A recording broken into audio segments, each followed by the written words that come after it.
Oke, Yul. Jadi terkait dengan CV, LinkedIn, atau tahapan-tahapan dalam mencari kerja gitu yang sifatnya general dulu ya gitu.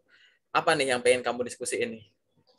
Mungkin yang pertama lebih ke kayak mungkin udah banyak ya Mas yang dibaca, cuma masih bingung gitu loh hal yang krusial gitu, misalnya yang penting boleh dan nggak boleh yang harus ada di CV itu apa gitu, misal utamanya gitu kan. Kayak informasi pribadi yang boleh kita cantumin sama yang enggak itu kira-kira tuh apa aja Mas misalkan gitu. Oke, jadi ini satu pertanyaan tapi ekornya itu loh banyak banget ya gitu ya. Karena ya gitu kan, Oke Mas. yang do and don'ts dan Mm-mm. ya you may gitu ya. Ya oke, ya sebenarnya gini loh. Terkait dengan CV, apa sih yang harus dimasukkan gitu ya? Mungkin yang don'ts dulu aja ya, yang don'ts dulu aja ya, biar gampang. Yang don'ts itu adalah pertama, jangan terlalu memasukkan uh, pengalaman atau kata-kata yang sifatnya itu nggak terukur gitu. Oke, jadi nggak terukur tuh misalkan contoh, misalkan kamu masukin skills tuh ya sekedar masukin skills yang soft skill aja gitu. Teamwork, hard work gitu, working under pressure Hmm. gitu-gitu. Itu nggak terukur sama sekali itu gitu. Itu kan penilaian pribadi Oh, hard work gitu. iya. Gitu. Harusnya lebih berfokus sama yang sifatnya teknis gitu. Sama yang kamu kan pernah ada pengalaman kerja, dari bekerja di sana tuh akhirnya kamu bisa apa? Kamu punya pengetahuan apa gitu. Harusnya lebih banyak ke arah sana gitu daripada banyak yang mengklaim gitu. Misalnya entah ke skills, entah ke bagian summary CV gitu kan. Saya adalah seorang yang begini-begini mau bekerja di individu maupun tim, mau bekerja di bawah tekanan gitu-gitu. Itu tuh boleh dimasukin, tapi nggak usah banyak-banyak gitu. Cara masukinya adalah dengan cara you show me, bukan you tell me. Jadi you show me itu kayak sampaikan, misalkan kamu misalkan leadership gitu, terus ada keterangannya mungkin. Kalau mau pakai sistemnya kayak gitu, tapi kan biasanya kan karena space-nya terbatas, jadi nggak usah masukin soft skill banyak-banyak lah ibaratnya saranku ya gitu. Terus yang don'ts lagi yang kedua, oke, jangan memasukkan tadi yang sesuatu yang tidak terukur, misalkan kamu punya pengalaman kerjaan gitu, misalnya kamu jadi sales gitu ya, terus kamu pengen masukkan job deskripsi sebagai seorang sales gitu, nggak usah masukin keterangannya tuh kayak menjual produk untuk mencapai target gitu, kayak nggak terukur gitu loh, general banget gak sih kayak gitu, buat apa gitu. Ini bukan untuk fresh grads ya, tapi untuk yang punya pengalaman gitu. Gitu. Job desk-nya apa? Ya aku tahu itu definisi definisi sales general ya kayak gitu, itu menjual produk untuk mencapai target, tapi langsung sebut aja menjual handphone dengan target bulanan 1 miliar gitu misalkan. Hmm. Itu kan udah jelas gitu daripada nyulis yang sifatnya general-general kayak gitu. Yang ketiga yang dilarang juga ditulis di CV adalah typo gitu ya. Typo itu dilarang ada gitu. Typo tuh macam-macam ya, kurang karakter, kelebihan karakter, karakter kebalik, bahkan yang paling banyak juga inkonsistensi. Inkonsistensi itu misalkan kayak kamu nulis pengalaman kerja dari yang terkini baru alurnya mundur gitu. Tapi kamu nulis pengalaman organisasi dari yang dulu baru yang ke sekarang gitu. Alurnya bolak-balik gitu loh. Gitu. Hmm. Gitu. Atau misalkan kamu nulis pengalaman organisasi atau pengalaman magang lah misalkan gitu. Terus magang di PT ini sebagai apa, periode kapan, terus ada job desk-nya gitu, pakai bahasa Inggris gitu kan. Ada yang misalkan searching bla bla bla gitu. Terus bawahnya make apa gitu. Terus bawahnya ada proses ya kayak gitu. Gitu. Bawahnya ada kayak ini, presented apa gitu. Ya kamu mau apa? Pakai verb ing, mau verb one, mau pakai pas gitu. Jangan bolak-balik kayak begitu. Gitu. Itu akhirnya kalau misalkan inkonsistensi itu kadang tuh bisa menimbulkan typo. Nah, typo itu kadang itu ada yang bisa, takutnya ya, bisa me membatalkan klaim dirimu sendiri. Contoh misalkan pernah ada anak interview sama aku bilang, "Saya adalah anak yang I'm good at detail lah ibaratnya kayak gitu." Terus aku bilang, "Mas, ini CV kamu bilang good at details, tapi CV yang kamu kasih ke aku 1 halaman, halaman pertama typonya 3 gitu." Gitu. Gimana caranya kamu bilang orangnya detail, ada typo sampai ke tangan saya? Ini cuma 1 halaman. Kalau suatu saat saya minta bikin 100 halaman, apakah harus ada 300 typo di sana sampai kamu sadar bahwa ada typo gitu. Gitu. Makanya mampu menulis dengan baik dan benar itu harus dilihat gitu. Terus yang keempat ya yang nggak boleh dilakukan adalah dilarang ngotak-atik CV tanpa membacanya ulang. Misalkan ngotak-atik itu apa? Konversi dari Word ke PDF gitu. Atau sebaliknya. Tapi habis jadi filenya nggak kamu buka lagi, nggak kamu coba lihat lagi gitu. Ini bukan masalah nulis ya, tapi yang jangan dilakukan malah kan ya, yang jangan dilakukan dengan CV-mu gitu. Atau sebaliknya, atau bukan sebaliknya sih, misalkan apa ya? Kamu punya CV dikompres gitu. CV PDS dikompres karena disuruh lampirin maksimal ukuran sekian MB.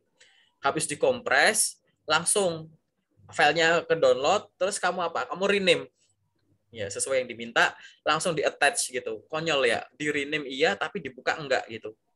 Takutnya apa? Takutnya size-nya masuk, tapi begitu dibuka mata nggak bisa baca gitu. Apalagi kalau hurufnya blur kayak gitu, mata nggak bisa baca, ATS nggak bisa baca gitu. Terus kamu berharap gimana gitu. Makanya itu yang nggak boleh dilakukan sama CV adalah mengotak-atik CV tanpa membacanya ulang gitu. Gitu. Bahkan kalau misalkan kamu bikinnya kayak di suatu kan template sekarang banyak gitu. Canva juga ada misalkan paling simple. Seolah-olah kamu edit Canva ada, harus download aja deh jadi JPG atau file-file yang lain lah. Udah nggak dibaca, cuma di rename terus di attach gitu. Itu konyol ya gitu. CV itu baca berkali-kali, bahkan di otak tuh sampai paham.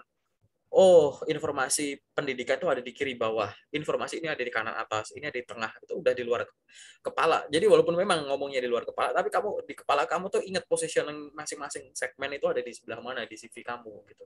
Terlebih yang CV-nya lebih dari satu halaman gitu. Itu tuh yang down ya, yang jangan sampai dilakukan ya, itu hal yang konyol. Yang keempat ya yang terakhir aja lah gitu. Jangan menggunakan CV tidak pada tempatnya gitu. CV itu akan keluar pada saat kamu lamar kerja, pada saat kamu misalkan ngirimin lewat email, nge-DM recruiter kalau diminta gitu. Tapi kalau enggak ya jangan dibuang-buang CV-mu gitu kan. Di-upload ke LinkedIn itu jelas salah ya. Ngupload CV ke LinkedIn itu salah. Yang benar informasi yang ada di LinkedIn itu kamu kopas gitu.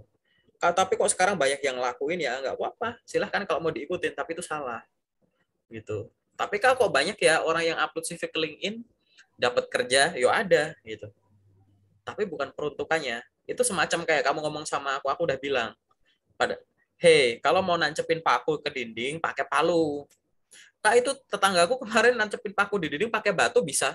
Ya bisa, tapi bukan peruntukannya gitu. Gitu.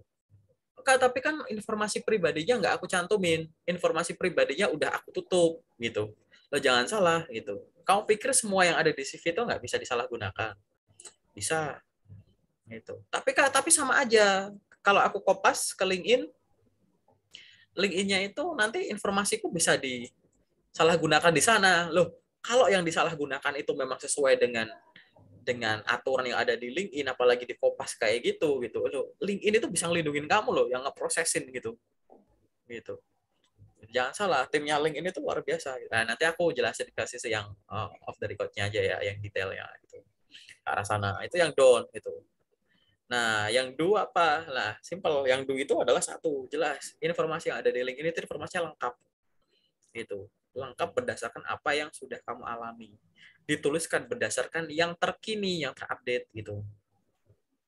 Gitu. Caranya seperti itu. Pengalaman kerja, tulis kerja di mana, periodenya kapan, jabatannya apa, job desk-nya apa, ada prestasinya enggak gitu. Tulis yang 2021 dulu, baru mundur 2020 terus gitu. Organisasi magang juga gitu. Judulnya tuh pengalaman kerja. Isinya pengalaman kerja tuh banyak gitu.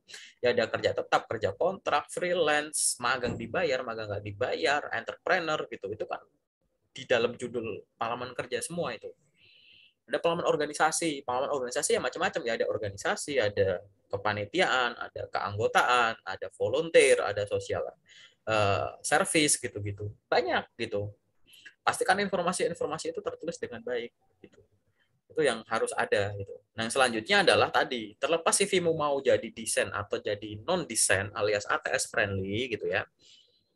Tujuan CV itu ada dua. Yang pertama itu mempermudah pembaca, memudahkan pembaca menemukan kata kunci kemampuan diri yang nantinya akan dicocokkan dengan kata kunci posisi yang lagi buka lowongan.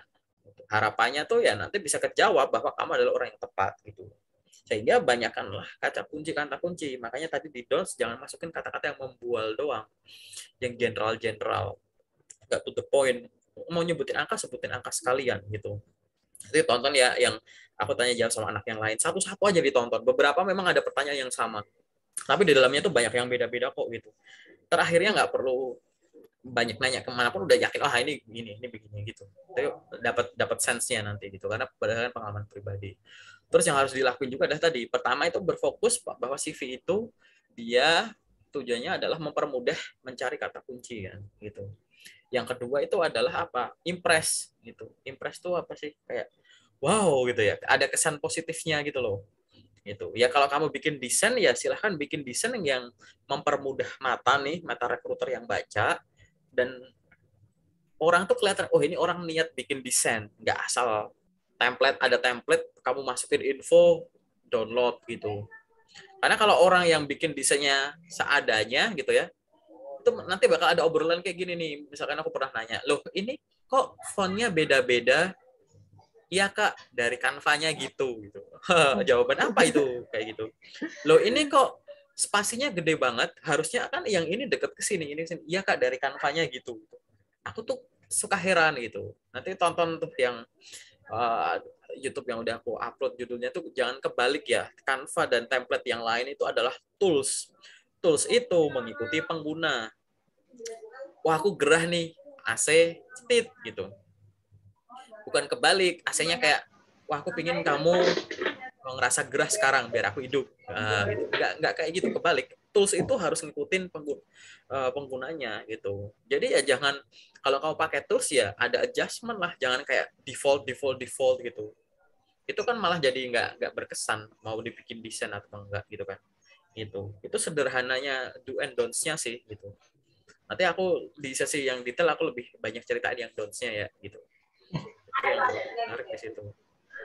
Nah, terus jadi tuh gini loh Mas, misalkan nih kita mau daftar di pekerjaan tadi kan kayak yang keyword gitu kan yang cocok gitu.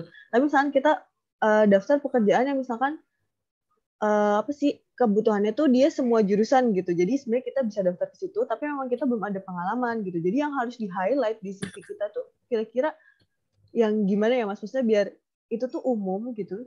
Jadi kita bisa masuk kemana aja gitu. Ya, ini udah pernah aku bahas juga ya. Ada orang yang jadi gini, ini aku mau lurusin lagi ya. Semoga aku upload nggak salah ngomong ya, karena dikoreksi. Jadi gini, ada yang bilang bahwa gitu ya, ada yang bilang bahwa yang dicantumin di CV itu harus sesuai dengan kualifikasi gitu kan. Nah, iya. Gitu. Itu bingung sih soalnya. Nah, kalau betul gitu kan. Yang harus dicantumin di CV adalah yang sesuai kualifikasi. Itu benar nggak? Itu benar. Kalimat itu benar ya gitu. Jangan ditantang itu kalimatnya benar. Tapi itu akan sangat mudah ya, sangat mudah menguntungkan khususnya untuk orang yang punya banyak experience gitu.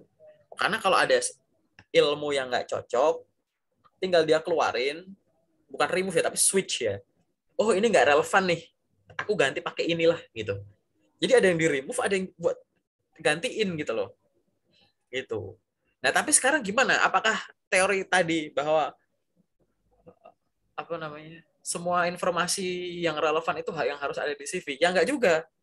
Ya contohnya apa ya? Kalau kamu fresh graduate itu gimana? Kamu lulusan jurusan ini gitu kan.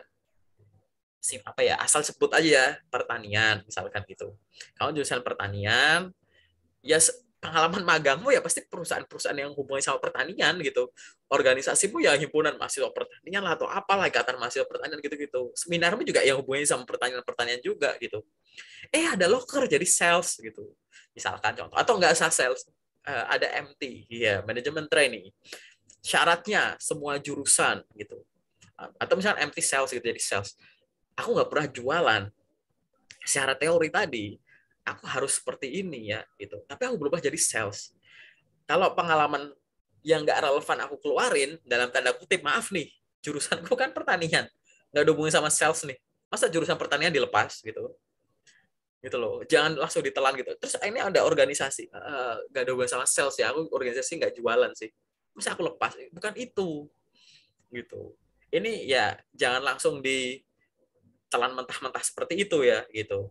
Tapi yang dilihat itu adalah apa? Tadi bener yang kalimat bahwa kualifikasi itu disesuaikan dengan loker. Iya, itu akan lebih sangat mengikat untuk sifat-sifat yang butuh pengalaman. Pengalaman yang benar-benar kayak fungsional gitu ya.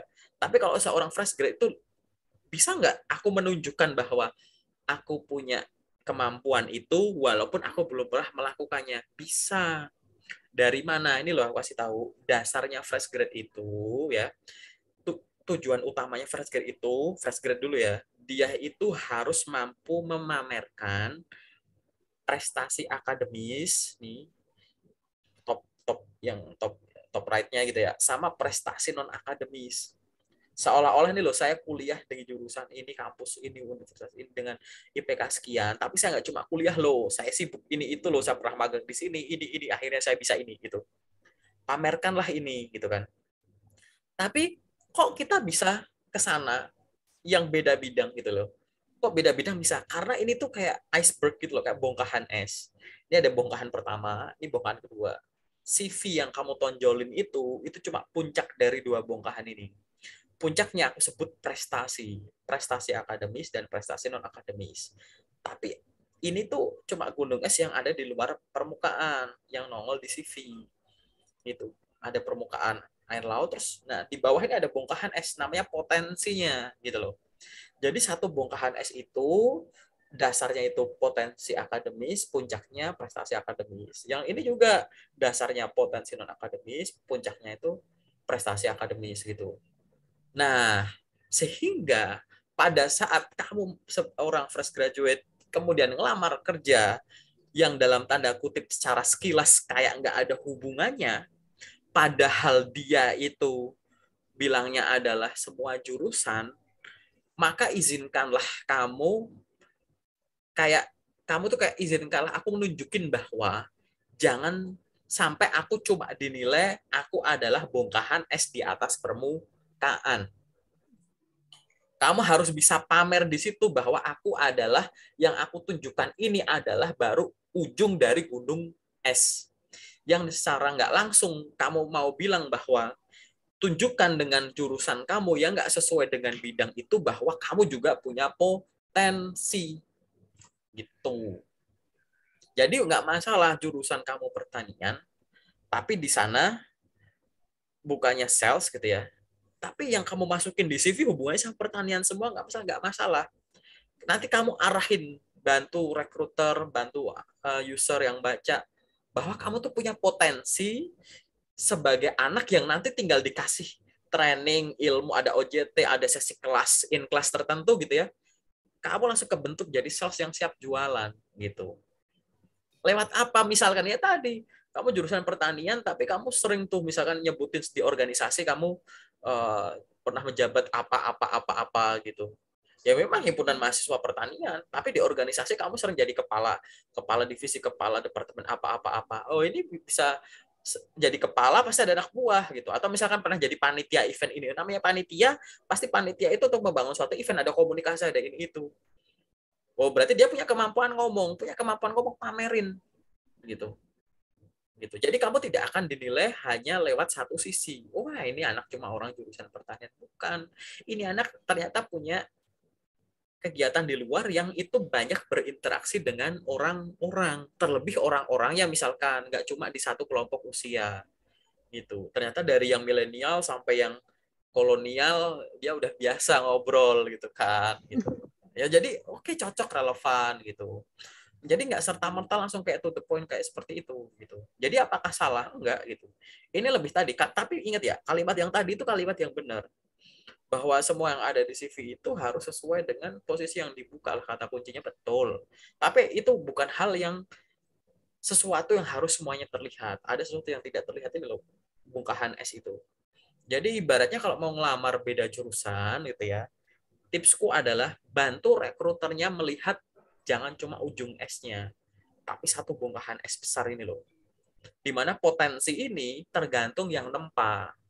Mau kamu bentuk jadi sales, aku jadi sales. Mau bentuk jadi operation. Mau kamu bentuk jadi customer service gitu. Gitu. Ini untuk jurusan yang tadi ya open semua jurusan gitu. Bidang yang open semua jurusan gitu. Kebayang ya logikanya ya gitu. Jadi Kebayang. itu karena buktinya apa? Udah berapa juta orang yang keterima kerja yang nggak sesuai dengan bidangnya. Ya salah satunya ini. Gitu. Aku nggak pernah nyambung kerjaanku sama bidangku gitu. Caranya melihatnya dari sisi sananya. Oke, nanti yang detail, nanti aku jelasin yang detail. Oke, apalagi yuk yang masih kamu Terus sharing. kalau misalkan highlight gitu loh Mas di CV gitu kan. Itu sebenarnya yang harus di highlight di CV itu tuh apakah misalnya kayak kan skill kita nih pasti. Nah, yang kedua tuh apakah misalkan kayak apa ya? Ilmu-ilmu yang kita kuasai kayak gitu, soft skill kayak gitu atau gimana sih Mas? Dan highlight itu tuh maksimal itu tuh sepanjang apa kayak gitu untuk bisa Highlight itu maksudmu menggambarkan. ringkasan CV gitu, yang Iya kau yang kayak bikin misalkan kalimat di awal gitu iya, ya. di awal gitu. Oke, nanti aku kasih saran nanti video yang lain ditonton ya. Ini udah aku Iya, jawab nih itu. Jadi iya. sebenarnya highlight ini tuh simple ya, Yul gitu. Jadi highlight itu harus menggambarkan 5W1H gitu. Tapi kalau ngingetnya kepanjangan, nggak usah diinget itu. Ini bahasa aku aja. Ingat 3 hal aja. Highlight itu harus menggambarkan kamu itu siapa, kamu sudah melalui apa, dan akhirnya sekarang kamu bisa apa. Gitu. Yang nanti dihubungkan dengan jabatan yang dibuka tentunya ya. Gitu. Kamu siapa, sudah melalui apa, dan akhirnya kamu bisa apa. Kalau itu masih susah buat diingat, gitu ya. Tipsku selanjutnya adalah ini udah yang paling simple sih, gitu. Coba kamu bikin highlight dulu. Setelah itu, coba bayangin bahwa kamu lagi ditanya sama HR atau ditanya sama user. Silahkan perkenalkan diri kamu, gitu. Terus kamu baca highlightmu. Kalau highlightmu itu nggak nyambung dengan pertanyaan tadi, berarti highlightmu masih salah. Nah, itu cara paling gampang. Highlight itu harus bisa menjawab, silahkan perkenalkan diri kamu gitu. Ya karena dia ringkasan CV sih. Mana? Gitu. Emang kamu di highlight bakal nulis kayak saya adalah anak pertama dari 3 bersaudara, Enggak bapak dong. saya ini, ibu saya ini gitu. Enggak kan? Enggak dong, Itu Mas. nggak ada Enggak. di highlight kan? Ya makanya berarti kalau ada orang yang di interview silahkan perkenalkan diri jawab itu ya ada yang aneh kan gitu. Gitu. Karena highlight itu atau ringkasan CV lah kalau di LinkedIn namanya about gitu ya. Gitu. Summary CV itu adalah itu yang gambarin kamu itu siapa. Saya adalah seorang lulusan jurusan akuntansi Universitas ABCD dengan IPK 4. Saya memiliki total pengalaman kerja selama 5 tahun, yaitu sebagai customer service selama 3 tahun dan admin sales selama 2 tahun. Dari pengalaman kerja dan organisasi, saya memahami terkait dengan misalkan pembuatan laporan keuangan, account payable, accounts receivable, proses administrasi ini tuh dan lain-lain yang didukung dengan kemampuan saya mengoperasikan misalkan SPSS, Microsoft Office, ini titik. Saya juga misalkan itu keahlian saya tersebut juga didukung dengan kemampuan berkomunikasi bahasa Indonesia, bahasa Inggris dan bahasa Mandarin yang fasih. Titik. Summary udah ringkasan gitu. Atau misalkan kalau lulusan baru boleh nggak sebut boleh gitu. Saya adalah seorang lulusan jurusan ini, universitas ini dengan IPK sekian. Selama menempuh kuliah, saya memiliki pengalaman organisasi dan magang, misalkan gitu. Saya pernah magang di sini sebagai ini. Gitu. Selama kuliah saya memiliki sekian pengalaman organisasi gitu. Dari pengalaman magang dan organisasi saya memahami hal-hal yang berkaitan dengan ini. Saya memiliki kemampuan teknis berupa ini. Kan itu general banget kan. Itu udah ringkasan banget gitu. Itulah yang harusnya di highlight gitu. Seolah-olah dalam tanda kutip nulis ulang ya ada di CV ya memang, tapi kan itu ringkasan saja yang ditulis. Gitu. Udah kumulatif gitu. Kan udah ngejawab kamu siapa, udah melalui apa, prestasinya apalah gitu. Sekarang akhirnya kamu bisa apa gitu. Dan itulah kalau cara jawab pertanyaan silahkan perkenalkan diri juga ada di situ gitu. Seperti itu. Simple kan? Simple. Kalau pas dijelasin gini sih simpel ya Mas. Cuma nanti pas nyusun sendiri tuh kayak Nggak apa-apa, aduh gitu. ntar kita simulasi aja. Tapi abis ini sesi detail aja gitu. Iya. Oke, apalagi yang pengen Terus kamu kalau diskusi? untuk ini ke LinkedIn boleh nggak Mas? Boleh, bebas. Jadi tuh saya tuh masih kayak nggak familiar banget sama LinkedIn kan, jujur karena saya baru bikin LinkedIn itu belum lama ini, terus kayak masih bingung gitu loh, maksudnya kayak misalnya kan memang kita harus aktif gitu di LinkedIn, nah tapi kayak gimana, terus kita harus connect ke siapa aja, apakah kita harus nge apa ngirim pesan dari mana kayak gitu tuh saya masih bingung gitu loh mas, kayak antara apa sih yang harus dilakukan kalau misalnya kita buka LinkedIn kayak gitu selain cari kerjaan dan komen-komen kayak gitu, nge-like kayak gitu loh Gini. mas. Satu, yang harus kamu lakukan adalah pastikan CV itu tuh kayak klon apa ya? Kembaran lah itu. CV Ya itu klonnya kembaran ya. diri kita gitu kan. Nah, saat ada CV, kita udah bikin CV yang benar, CV ini kita copy paste lagi ke LinkedIn lah, kemana lah gitu. Sehingga gitu ya, setiap informasi yang ada di CV harusnya ada di LinkedIn juga gitu. Karena mustahil di LinkedIn itu nggak ada bagian yang nggak bisa diisi dari bagian ini. Misalnya contoh foto profil, LinkedIn ada foto profil gitu. Itu. Ringkasan CV ada kan di LinkedIn bisa diisi bagian about gitu. Pengalaman kerja ada gitu. Paling gitu ya. Jadi pastikan LinkedIn-mu udah sama kayak CV-mu. Bukan bikin LinkedIn seadanya terus CV di-upload gitu. Itu nanti negatifnya lebih banyak kan, ada penjelasin gitu. Jadi pastiin lengkap dulu. Jangan bikin CV seadanya, upload CV ke LinkedIn gitu terus mulai ngelamar kerja, itu konyol. Itu kebiasaan kamu pakai Jobstreet mungkin. Dianggap sama. Jobstreet itu platform pencari kerja atau yang lain lah gitu. Isi seadanya nggak apa-apa, asal CV udah di-attach kan memang diminta kan gitu. Lampirkan CV yang terbaru, lampirin. Nah di LinkedIn nggak ada menu lampiran CV gitu. Karena memang nggak disuruh gitu. Bukan untuk lampirin CV, tapi orang nekat lampirin CV taruh di bagian unggulan, masuk di bagian featured tuh, display di depan gitu. Nah itu kan salah gitu. Negatifnya lebih banyak daripada positifnya gitu. Gitu. Sehingga lengkapin dulu. Begitu profilnya semua udah lengkap, habis itu bangun koneksi. Add friend, tapi aku nggak kenal kak, nggak masalah. Ini bukan Instagram yang kamu harus nge-add yang cuma kamu kenal doang gitu. Add friend gitu, boleh dari nanti kan kalau profil mudah lengkap nanti ada suggestion orang yang ada di kota yang sama dengan kamu, area Jakarta dan sekitarnya gitu. Orang yang alumni kampus yang sama, orang yang mungkin bekerja di kantor yang mungkin dulu kamu pernah magang gitu. Orang yang mungkin ada di sektor industri yang sama. Add friend aja asal. Begitu diterima, sapa. Nggak masalah nyapa duluan gitu. Itu ya aku lakuin dari dulu. Bedanya kamu baru bikin sekarang. Aku bikin waktu aku jadi maba gitu. Hmm. Gitu. Kebetulan banget. Aku serius itu ini udah sangat kebetulan. Aku jadi maba, aku bikin LinkedIn. Itu kebetulan banget gitu. Saya dulu belum kepikiran sih mas. Gitu Waktu sih. itu kepikirannya dikit karena waktu itu orang Indonesia cuma dikit dan orang Indonesia yang ada di LinkedIn postingannya selalu pakai bahasa Inggris. Aku ingat itu. LinkedIn tuh siap boleh semua, serius. LinkedIn siap boleh semua. Mm-mm. Orang Indonesia yang pakai LinkedIn tuh posting pakai bahasa Inggris dan keren-keren. Jabatannya tuh tinggi-tinggi. Jadi aku kayak ngerasa ini bukan itu mahasiswa ya gitu. Aku ngerasa itu. Nggak ada tuh dulu lingkaran hijau, lingkaran ungu itu nggak ada dulu. Kayak gitu. Aku ngalamin zaman-zaman itu tuh LinkedIn awal-awal gitu. Begitu orang Indonesianya banyak ya sudah gitu. Gitu ceritanya kayak gitu. Itu terkait dengan LinkedIn. Jadi apa yang harus kamu lakukan dulu? Lengkapi profilnya. Gimana ngelengkapinya? Tonton playlistku yang pertama, dasar LinkedIn. Itu udah aku perbagian itu. Iya saya belum sempat nonton mas, maaf ya mas. Ya itu ya. Itu masalahnya di Nanti saya situ. tonton. Daripada buru-buru ya, like, comment, subscribe, share.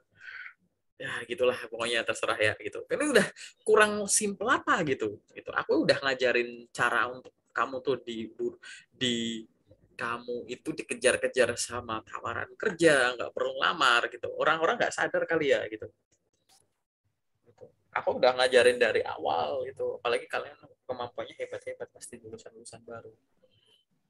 Itu adalah cara tersimpel untuk dikejar-kejar sama orang yang untuk nawarin loker, mau masuk sini enggak gitu, tinggal digituin gitu, masih ada yang nggak lakuin, sedih saya. Aku salah satunya itu ya mas.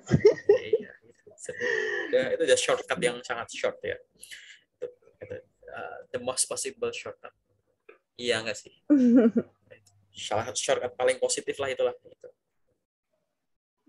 itu apalagi yang pengen kamu tanyain karena masih banyak nih yang dalam tanda kutip bisa aku hujat dari LinkedIn-mu ya itu. Karena belum ada. Iya, itu. Makanya itu, Mas. Ini bukan Sebenarnya tuh saya lebih, ini bukan review gitu. Kalau review itu udah penuh terus yang ada yang salah aku review, ini bukan di review, ini nah, dihujat ini.